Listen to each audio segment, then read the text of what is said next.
Hi friends, Easy Quantiലേക്ക് സ്വാഗതം. ചോദ്യം നോക്കാം. Three numbers are in the ratio 2:3:5 and their HCF is 18. Then find the numbers. അതായത് മൂന്ന് സംഖ്യകൾ തമ്മിലുള്ള അംശബന്ധം 2:3:5 അവയുടെ ഉസാഗ 18 ആയാൽ സംഖ്യകൾ ഏവ എന്നാണ്.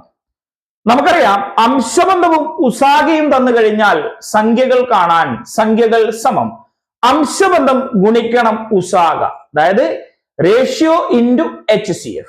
അപ്പൊ ഈ റേഷ്യോനെ നമ്മൾ HCF കൊണ്ട് ഗുണിക്കുകയാണ്. 2:18 എത്രയാണോ 36, 3 × 18 54, 5 × 18 90. ഇതാണ് ഇതിന്റെ ആൻസർ. നമ്പേഴ്സ് 36, 54, 90. കൂടുതൽ ടിപ്സ് വേണ്ടേ? ചാനൽ സബ്സ്ക്രൈബ് ചെയ്ത് കൂടെ കൂടിക്കോളൂ.